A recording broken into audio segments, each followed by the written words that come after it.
Good afternoon, everybody, and welcome back to another episode of Kirk Talk. So, the subject of today's particular episode is going to be a little bit different than what I'm used to. I'm actually going to talk about anime. Now, when I say that, I don't mean like an excessive amount of anime. Like, I'm an anime fan, but I'm not like crazy into it. Like, I haven't seen every anime under the sun, like, I like what I like. And, some of my favorites are, of course, like Dragon Ball Z, I like One Piece, I like Bleach, before it got bad. But the focus of today is going to be a particular one that I think is exploding in popularity, especially with the dub being released. And, of course, with its fourth season recently coming out. So what I'm going to talk about today is a little show called Jojo's Bizarre Adventure. Now, if you don't know anything about Jojo's Bizarre Adventure, it's an ongoing manga series, so it's currently on its 8th installment. And part 1 started off, I believe, in the 80s, around like after the time of Fist of the North Star. So if you look, the art style is very, very similar to that which of Fist of the North Star.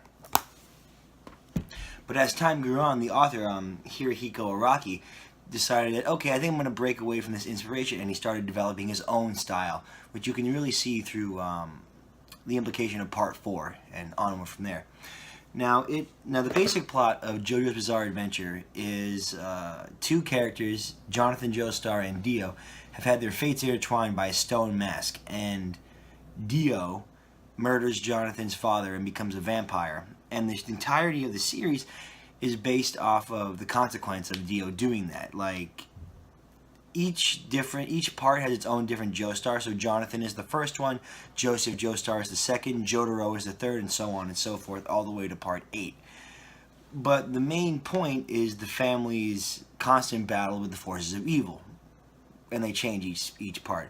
For example, part 3 is Dio again, after he murders Jonathan Joestar and steals his body. Whereas part 4, the point is to stop a serial killer who is going around this crazy, noisy, bizarre town. Now, what I want to talk about specifically is my personal favorite, Joestar. Now, I would like to mention that I have not read past part 4. Personally, nothing against the manga. Like, I have part 1 in its entirety, and I'm looking to get parts 2 and 3, which are currently out right now. I think it's a series that's much better watched than read. Now, the only reason I say that is because there's a lot of dialogue within the series and the manga, but the manga is like, it gets kind of confusing on like who is talking and what's going on, because there's so much explanation. It has that very like 80s anime feel to it, and that's not necessarily a bad thing, but I'd much rather watch it than read it. Now, through playing like the games and talking with my friends who are also big fans, I've of course had some stuff spoiled for me. But that being said, it's like I said, it's much better watched than read. But anyway. So what I want to talk about today is my personal favorite Joestar. Up to this point, like I said, I'm only watched up to part 4 because 5 has not been created or, even mentioned yet. So my personal favorite Joestar up to this point would be Joseph Joestar. Now, a lot of people say that like Jotaro is their favorite or Giorno is their favorite. He's from part 5. But the reason why I like Joseph is mainly because of Jonathan. Now, in part 1 of the series, we are introduced to Jonathan Joestar. He is an upstanding Englishman. He has, a high moral code. He's always protecting people that are weaker than him, and he has a high sense of honor.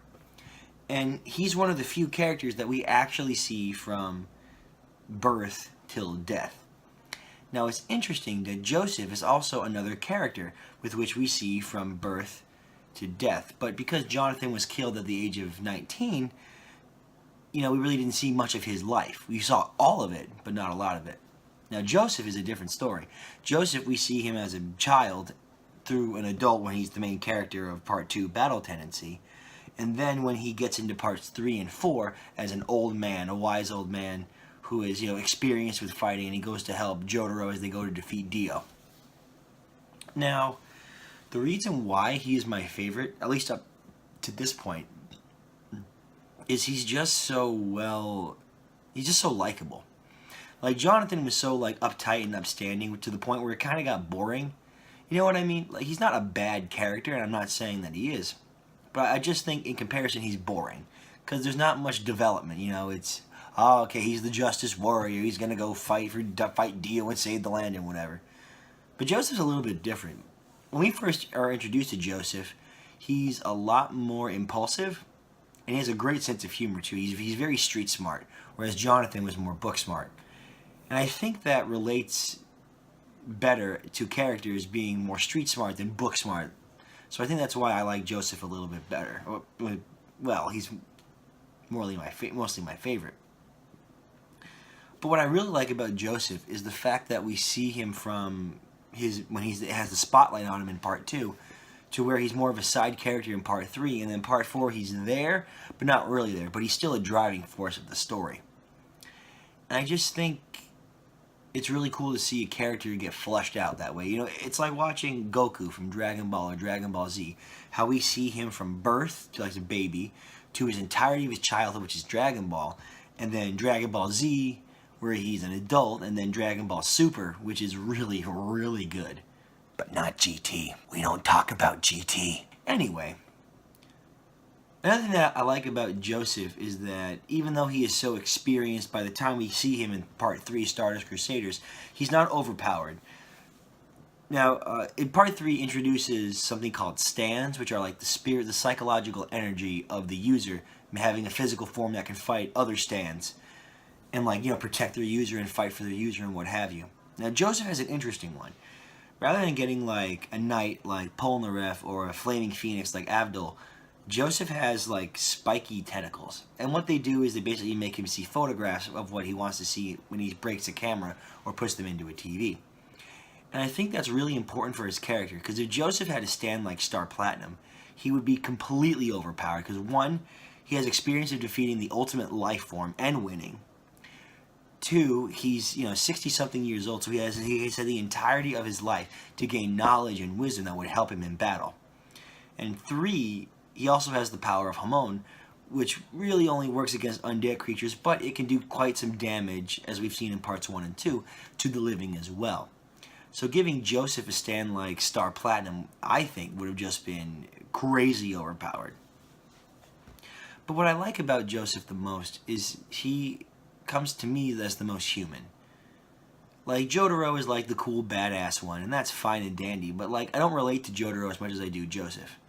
For example, we see Joseph at a young age, and we see one of his best friends die in front of him. We see, when Caesar gets crushed by that cross while trying to fight Wamu, it takes quite a toll on Joseph, and you see like the anguish, and it's like, yeah, losing people really hurts. And seeing Joseph rise above that and still continue to fight even though he's lost a dear friend really shows the strength that someone can have by moving on from that pain. But then, later on in part 4, we see that Joseph made a mistake. Well, not a mistake, it's just that Joseph did something of low moral quality. Now, what Joseph does is he has an affair with a woman in Morio and has an illegitimate son who is named Josuke, who becomes the main character of part 4. And he's actually my second favorite Joestar, just because of Crazy Diamond and how, like, really cool it is. Plus, he's also a bit of a pacifist, which is nice to see from, like, the battle-heavy Joestars up to that point. So it's nice to see someone that's kind and generous, rather than, like, a fighter or, like, a punk, which Joseph and Jotaro clearly are. But Joseph, he breaks his wife's heart, and he cheats on her. And we see that, even though he's old and he's, like, an upstanding character, he still makes mistakes. And I'm not condoning, like, adultery or, like, messing around or cheating on your partner or anything. But I think that's a really cool way to show that Joseph is human, that he makes impulsive decisions. And not necessarily saying that it was a mistake, because, it got Josuke, who's amazing, and he's a really upstanding person. But it just shows that Joseph's not perfect. I mean, he's awesome, don't get me wrong, but he's not perfect. And I think it's really important to see that he isn't perfect.